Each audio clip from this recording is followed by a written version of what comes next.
Okay. Hey there, Harrison. How you doing? I'm good today, Jordan. How about yourself? Good. Thanks for asking. Yeah, no It's problem. good to see you again. Yeah. Glad you came back here. All right. Yeah. So, last session was pretty productive. We got through a lot. Covered basically, why you're here, which I'm just gonna, clarify it again so that we're on the same page. Okay. Yeah. So, what you told me last time is that your kids sort of have this resentment towards you, Mhm. and you really just want to reconnect with them. You've reached out to them numerous times with letters and texts. Tried to call them, right? You tried to call them numerous times. They don't Yeah. answer. Just like a couple times. I mean, Okay. they didn't answer, so I kind of felt that either they maybe thought it was spam, or they just didn't want to answer because we hadn't talked.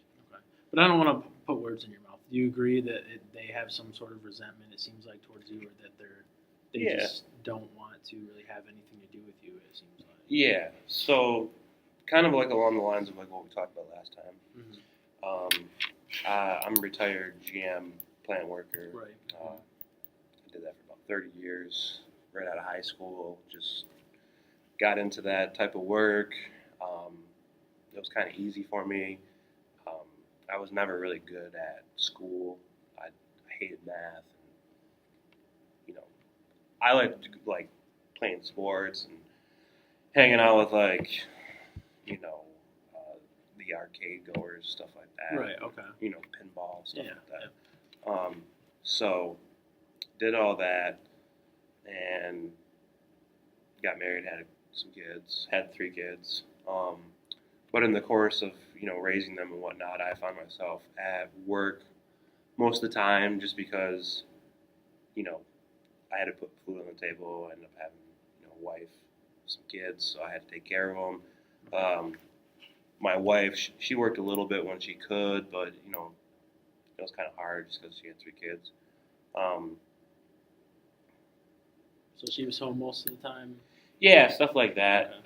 Sometimes like my brother would pop by to, also help out and whatnot, but I would mostly be at work most of the time. Or what I also did was I'd go out after work and hang out till 2, 3 in the morning, and then come home. And, kids are in bed; they got to go to school the next day. So, 5 days a week I was at work; they were at school. I didn't really see them all that much, and honestly, I was just kind of doing kind of what I wanted to because I worked at GM and it was just work I could handle. Like I said, I didn't really do good in school, and I felt that GM paid me enough to support a family and kind of have a decent living and Right. all that type of stuff like that. Wow. And like I said, I got caught up in I guess just taking life casually and a lot of drinking, a lot of stuff in between that. At work, and people got money to throw around, and so a lot of, like I said, going out to bars, going to the casino, going to poker games. Sometimes doing drugs here and there. Nothing too serious because I got kids and I got a wife. I can't be a freaking junkie and hang out at GM. That's not going to work. So just like recreational use. Okay. And as kids grew up, found myself not really knowing them or knowing how to associate myself with them because I was never around. I mean, I had weekends off and stuff like that, but kids grow up, and after a while, they got plans of their own. Weekends aren't as available as you think they are. Right. So they grew up, and I kind of did my thing, and not only that, but I wasn't really around. But when I was around, I was also kind of really demanding. I felt as though I wanted my kids to succeed, and I also wanted them to maybe not have to resort to what I had to do and go work at GM and not take school serious because I wanted my kids to have something better. I guess looking back on it, I just kind of went down the wrong path. as towards approaching that situation.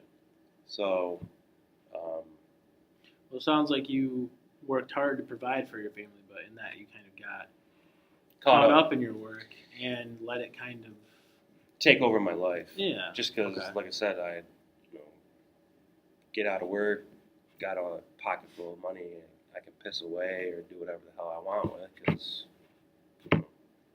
after I pay the bills off, I make the money, so Mhm. why not, go fuck around with it? But Okay. just what I did, and Mhm.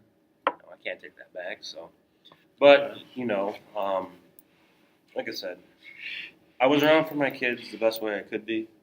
It could have been better though. And I also, like I said, sometimes I didn't take the best approach with things. Right. I never really got violent, but sometimes I felt as though I had to correct my kids. Okay. Yeah. So having to do all that, Okay. I guess there were no winners, if you will, or like no one came out of the situation happy. And so, I as I grew older and they grew up, they eventually moved out, one went to college, one joined the army, and my daughter went to beauty school, so she's a cosmetologist, stuff like that. So they all kind of like went their own different pathways, and so they kind of left early, and it kind of like left me and my wife. And as my wife grew older, she had like like less and less responsibility because the kids are gone, and so she started to pick up like hours and shifts and whatnot, like at a grocery store. She worked at for a while, or she was working down at the Marshall Fields too. So in between like retail and cashiering and stuff like that. But then she died a couple years back. Right. But before she had died, um, there was a period of time where I retired, and I think I had about 2 or 3 years of retirement with her. And during that time, I tried to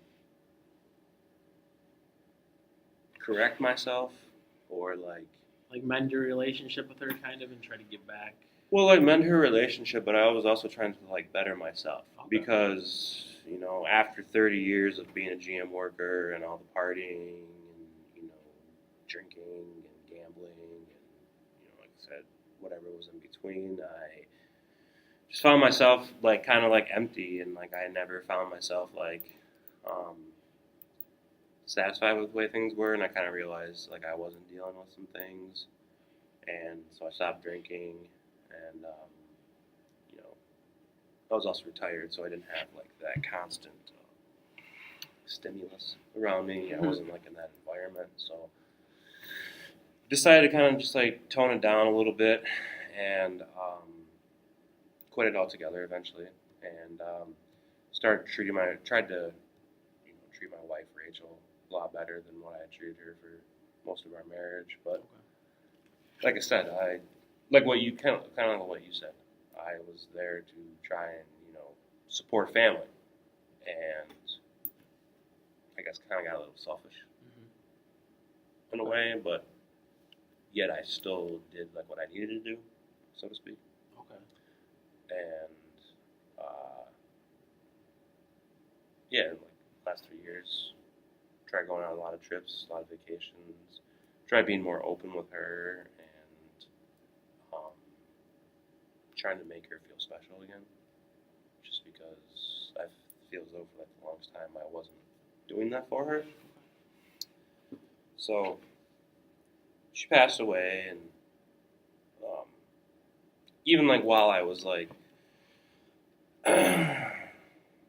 like recuperating with her for like the last couple of years or so, my children would like talk to my wife, but they wouldn't talk to me. Um, my wife Rachel would say, you want to talk to your father, and they would always say no. sometimes like when I was like given the phone, you know, I'd say hello and like the phone was like hung up type of thing like that. Like it was just very kind of like we don't want to talk to you and you know cold I guess. Okay. And but like I kind of knew like where they lived or like what they were doing.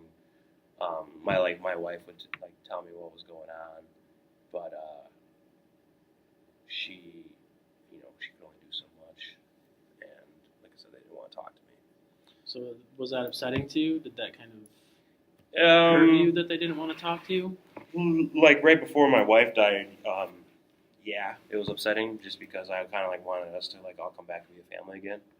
Um, but it was like something I couldn't really accomplish, especially like right before my mom passed away or my wife passed away. My bad. Sorry. And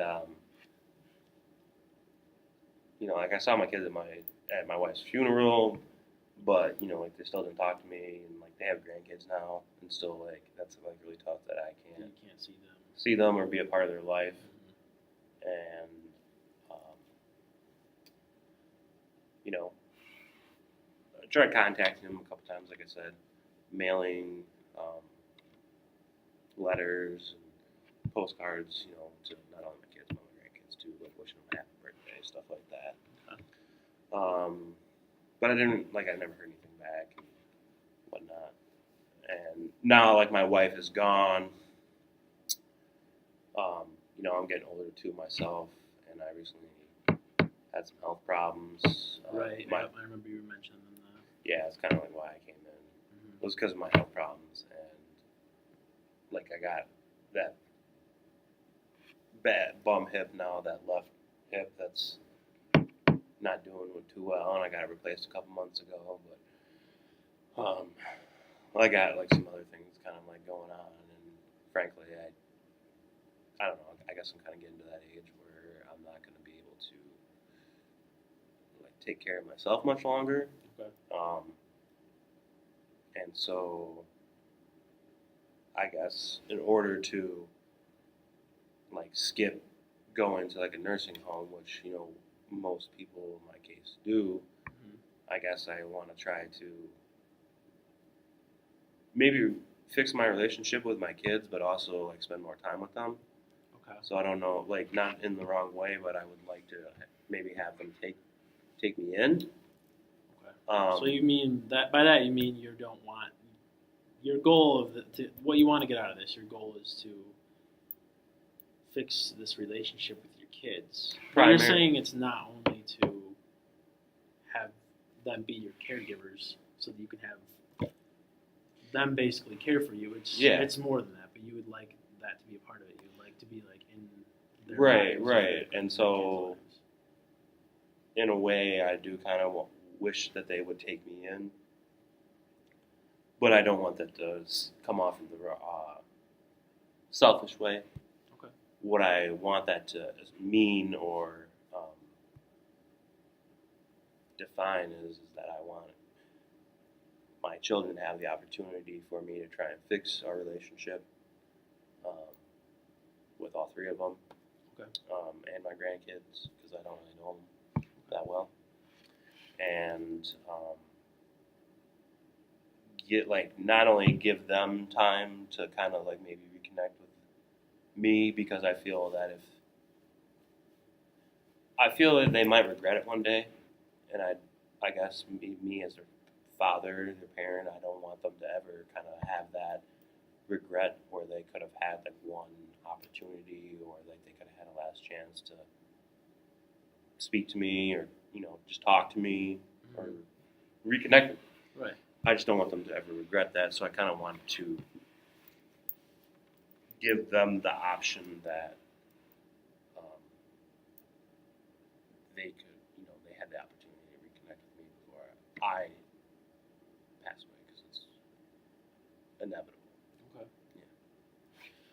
Yeah. Okay. Well, one thing I want to touch on that I remember from last session that I have noted here is that when you reach out to them, I asked you some of the things you were saying to them when you reached out to them, and some of the things you were saying were that you know you're sorry for how things went when they were growing up and how you were as a father to them Mhm. most of the time, not all the time, but you basically were touching on things like like you were saying to me, like you don't want them to regret this, and you would like to have their support while you're getting older and your health is declining, and you would like to be able to move in with them and be part of the family again and get to know your grandkids.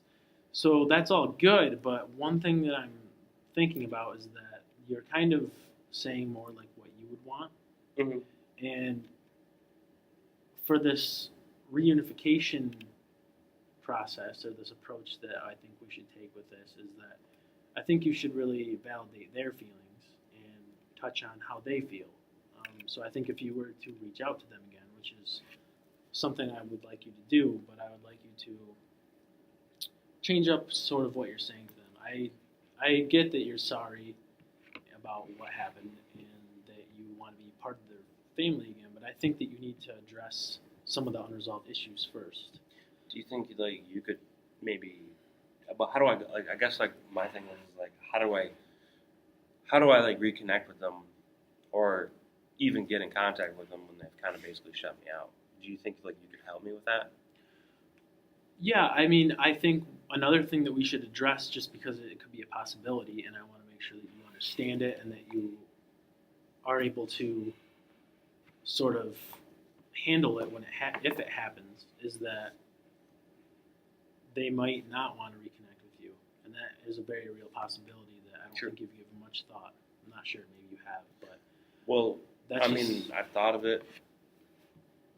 I mean, how would that's the worst case scenario is if they don't want to have you in their life and they don't want to reconnect with you. How are you going to handle that? Are you ready for that if that is the case? Because that's also going to be part of this intervention that I want to try to do here is that there's a possibility that they're not going to want to reconnect with you, and I want to make sure that you're ready for that and that you can Right. cope with that. Well, I guess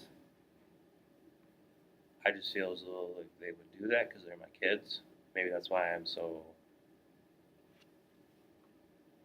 I guess, Hopeful about this whole hopeful. process. Yeah. Okay. Hopeful and And I wishing don't for wanna, the best. But I guess I never really thought of it like that because Yeah. I guess I never really thought like maybe they wouldn't want to just because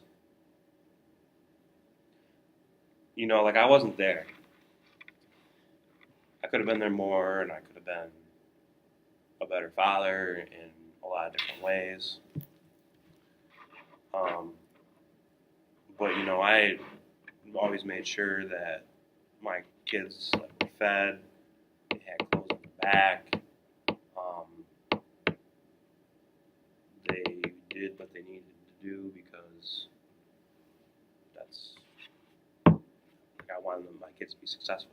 Mhm. That's what I wanted.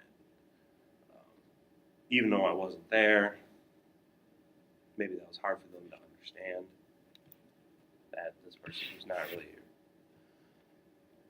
around here as often as I want my dad to be, isn't around because he's off working, so I can eat or so I can have basketball shoes. A lot of times he did, he never came home after work. He didn't kiss me goodnight or anything like that. And that's like something I can never take back, something I can never try and fix. I guess my big feeling is that in these last final years, like I said, I just don't want my kids to ever think like they never had a chance to reconnect with me, and I do want to give them that chance, even if they don't want to take me in. You know what I'm saying? Like, I guess. Yeah, totally. I don't want Like to try to. I'm like I said, that's why I'm more hopeful that I Yeah. get to reconnect with my kids. It's not more so that I just want to like stay there. It's more like I want to get back involved with my kids before I'm gone, Okay. because I feel as though that's important, and I feel like that's, what a good dad should do, Right. despite like what I previously done as a father. Okay. Yeah, and I totally agree, and I want you to be hopeful about it, and I want this to work. I want you to be able to, fix this relationship and be part of your grandkids and your kids' lives before you, get to that point where you're not going to be able to do that. But I just thought it would be important to mention that there's a possibility that it might go the other way. And I just want to make sure that if we're going to go through with this reunification process and this, attempt to get back, get back in your kids' good graces and be a part of their lives, then I just want you to know that there's also an opposite end of that. So, Yeah. So I think that what I want you to do before our next session is I want you to write a letter to them again. And this time I don't want you to talk about, I don't want you to talk about what you've been talking about in your previous letters where you've been saying that you want to reconnect with them and you want to, you want to go to their house and you want to meet your grandkids and you want to come over there and sort of like join right back in with them right away. Because one thing about this is that you're going to have to consider is that it's going to take a lot of time. It could possibly take a very long time for them to, rebuild that trust. Because as long as I make the effort, that's what I want to do. Yeah, of course. And I think that their trust in, this relationship because of what they've seen in the past and what they experienced for their, lives when they were kids is that they can't really rely on you and they can't trust you. So I think that the thing you're rebuilding here is their trust and the fact that you're there in their lives and you want to be there. Mm-hmm. That's the most important thing is that you still you want to be in their lives. And I agree with you. I think that after time they will see that too. They will want you to be in their lives and see that it's important for you to be in your grandkids' lives. But I want you to focus on what you think the problem is. Like if they were here and I asked them what the unresolved issues were in your relationship and what they, the problems that they see, what would they say? What do they think? What would they say? Like, be honest. You have to be honest here. You can't just say, I'm sorry, and I know I, was a, crappy dad when you were growing up as kids. Like, you need to be honest here. You need to tell them, how you're feeling about it. So you want to do like a role play? Is that what you want to do? I mean, not necessarily. If you, if you were to write to them right now, like being completely honest, like from your heart, how you feel and how you think the unresolved issues here are, what would you? Not to sound cliche, but like some of the stuff I feel as though like I would say, I have said. I guess I would say it again because that's all I can say. But I would also kind of maybe, now that I've thought about it and I've said it out loud, I think maybe I would incorporate like what I just said is that,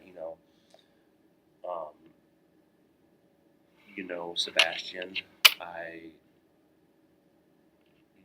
loved you and I cared about you and I wanted to see the best for you. I may not have gone about that in the best way. But as your dad, I do know that I always made sure that, you had a roof over your head. You were taken care of. Someone supported you. And I guess even though I wasn't there, maybe that sounds,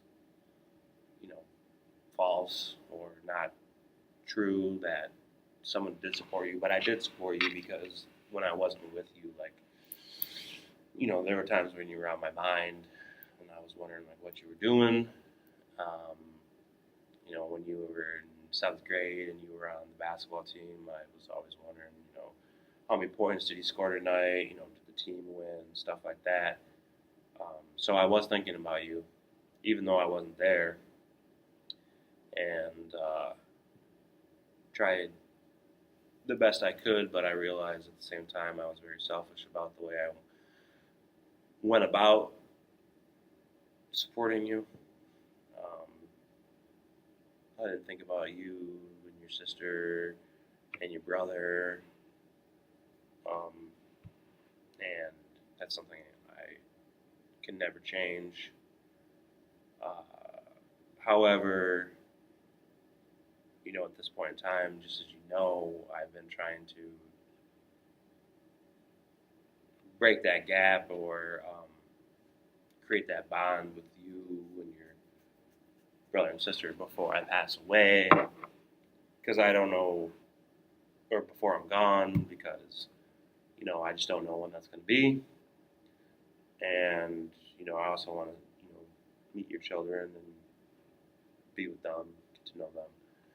And I know I can't ever take anything of the things that I did or didn't do back that hurt you and everybody, but it's something I'll be judged for, and I just want to do the best I can to maybe make things right. Okay. And do you regret? Do you regret not being there? Yeah, most of the time I do regret it.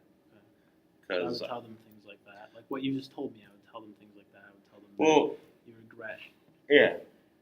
I mean, now that I say that, I kind of do regret things just because I didn't have to work at GM all those years. I could have, went and worked, at a foundry, or I could have went and worked at lumberyard, but I didn't. I knew some guys who did that stuff, and they didn't work as much as I did. But I don't know. I guess I was just comfortable at GM, and I felt as though it was satisfactory. Yeah, like we mentioned, you. Well, that's part of that push of why I was trying to push my kids, but even though I wasn't there, but I didn't want them to go down the same path I did. I didn't want them to be,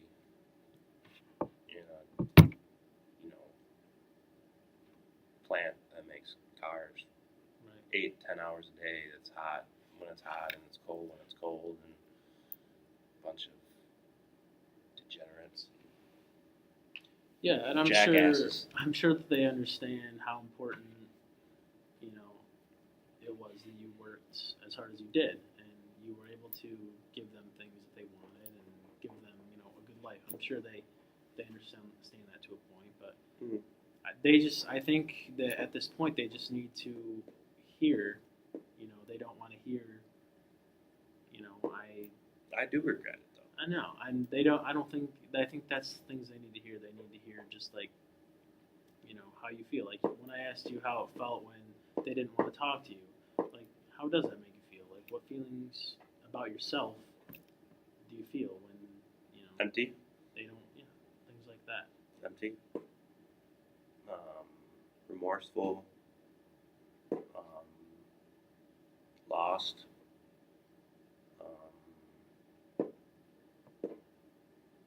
Obviously, I'm depressed about it. Yeah. Have been for some time.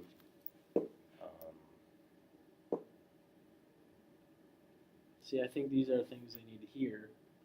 Real, honest, from the heart, how you feel about this situation, and not just saying, I did this because I wanted you guys to go to college, and I did what I had to do, and so I wasn't around, but I want to be around now.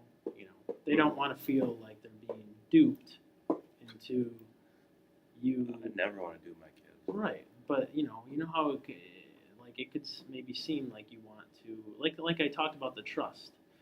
They need to be able to know that if you want to be in their lives, that you're being honest and you really do want to be a part of their lives, and that you love them and you want to be there, and not just go back to the old ways and how things were. So I think they really just need to have their feelings validated, because do you think that they're right in doing what they're doing? Not talking to you and not having you be a part of their life? Do you actually think that... I mean, I guess would you do that if you were them in their shoes? Well, my dad was kind of the same way. You know, he was a bricklayer. He built like a lot of buildings around the city of Saginaw and whatnot. So he was always busy, building buildings. Mm-hmm. And I didn't really get to see him all that much, but he was at home. I think like maybe like a little bit more because like especially like in the wintertime you can't really work as much, especially when it's so cold out. Right. And maybe that's kind of like where I learned or thought or maybe where I gained the interpretation that like the father of the household is always working, he's making money, and as long as that is fulfilled or Mm-hmm. taken care of, everything's fine. And, like I don't have anything. Right. I don't have any worries outside of paying bills, having food on the table, and making sure everyone's housed, and making sure everyone has clothes and stuff like that. Like outside of that, like I've taken care of everything, and like that's basically the extent of my worries. Mm-hmm. So it's important to you that you provided for your family and you gave them everything they needed. Well, yeah, and that's kind of like what I saw with my parents. That's how you Right. That's how you were raised.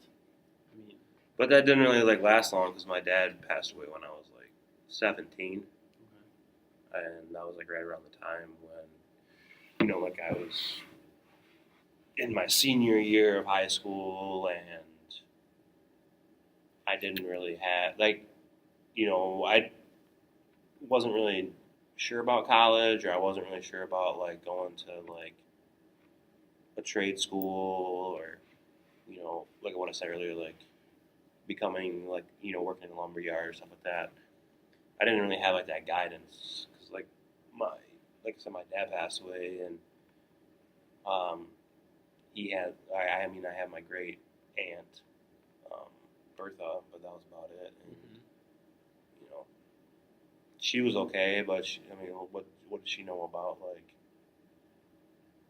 the normalcies of like a 17-year-old boy about to have like the world at his feet, or like about to be exiting high school, and like what should I do like in that circumstance? Yeah. So you just wanted to make sure that your kids were taken care of. Yeah. And you didn't really have that opportunity when you were a kid, so that's how you kind of shaped your fatherhood. Yeah. Yeah. And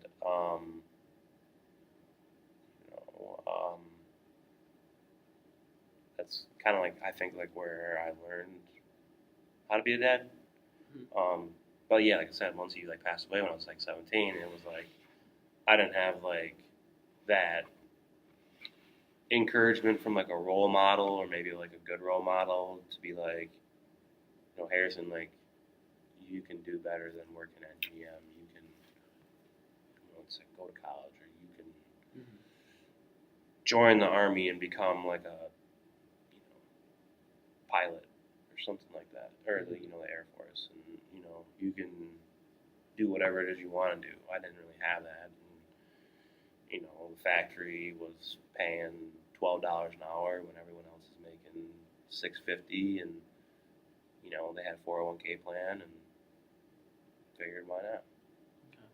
So you feel like what you did is actually very beneficial to your family in a way, the way that you provided for them and gave them, and guided them, and gave them options.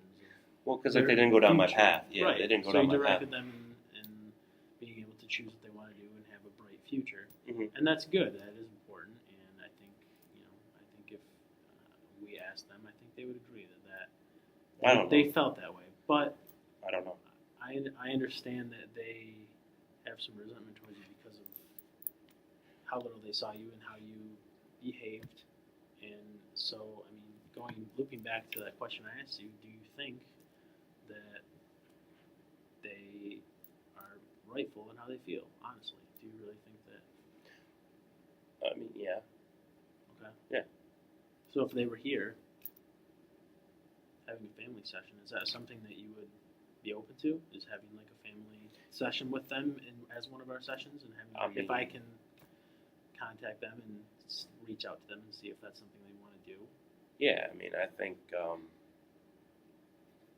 if they want to do it, I mean, I don't know if they would be open to it, but I mean, Well, if you were able to contact them, which I mean, I don't know, like, do you know how we could do that? Like, I might be able to give you like their addresses or phone numbers. Is that okay? Yeah, I can Or call is that them and too much? No, I can call them and see if that's something they'd be willing to do. Okay. Since they're all fairly close by, none of them are. No, too I far think away. you know,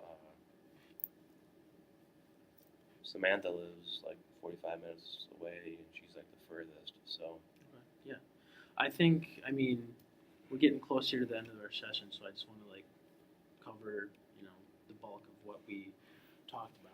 So I really want you to write that letter and just be honest. You want me to just Tell write them- one letter or write a letter to all? Write a letter to all of them. It can be the same letter, but if you're writing from the heart, each one will probably be different. That's what I was thinking. Yeah. So I mean, however you want to write it, but I want you to not focus on the things that you've been focusing on. I want you to focus on just validating their feelings. Like I asked you if you think they're rightful in the way they feel. Tell them things like that. Like tell them that you regret how you were, and Mm-hmm. tell them that they have every right to feel the way they feel, and just talk to them honestly, and Yeah. as not as someone who's just telling them, I'm sorry, I'd like to be a part of your guys' life. Tell them why. Tell them. Well, yeah, I know that one. So tell them. Tried that already. Right. So just be upfront and honest with them, and tell them what they need to hear. Because there are some unresolved issues between Right. within this relationship that I think need to be covered. So, and then if you want, you can bring the letter to me next session, and I can contact your kids to see if they want to do that family session. I can either, if they're willing to do it, we can read the letters here, or I can get them to them another way. If you're worried about not being able to get the letters to them, or if they're not going to read them, if they receive them and it says your name on it, if you think they wouldn't read it, I can try to get those to them and make sure that that they know that I'm trying to work. Be like a in this. mediator. Yeah, I mean, I can. Do you think, like, we could talk like next session about how, in ways, I'm upset with them? Yeah, I think that is definitely could be part of it. I think it's important to cover Because, that like, too. I'm not trying to make it sound like it's completely, trying to Yeah. validate how they're feeling and 'Cause, I mean- say that everything is your fault, because it's not. And I Yeah. understand that the way. I mean, maybe You I can raise work some of them. that into the letters. Yeah, you can work some of that into the letters, and if you want to bring the letters to me anyway, so that we can like go over them together and talk about Hmm. the letters, and we can Yeah. put stuff in, talk about stuff that you want to talk about more. We can totally do that, and then try to get your kids involved in the next session, or if you want to do a couple sessions from now, we don't have to do it right away. But I think it would be really good to get your kids involved in the conversation, and maybe if I am the one that reaches out to them and asks them if they're willing to do this with you, and that you're really acknowledging that you want to be a part of their lives and you're really trying. I think that reaching out to them to do family counseling session with them would actually show a lot that you're willing to, try in this relationship. I think that that's something that they need to know and they need to hear. Hmm. You actually want to do that. So I think that'd be an important next step in this plan that we're doing. So Yeah, that sounds good. I just hope like I could still make it to the next couple of sessions. Just because like my head is acting up. Sometimes the weather yeah, well, I mean, messes things up. we can play it by ear, and whatever. If you want to change a day and come in a different day, I mean, I'll see if I can move some things around in my schedule or fit you in somewhere. I'm sure I can. So All right. don't worry about that. But Well, sounds good, Jordan. Okay. Thanks, man. yeah, you're welcome. Have a good day. You have any more questions or anything before you leave? Or No, I'm good. Thank you.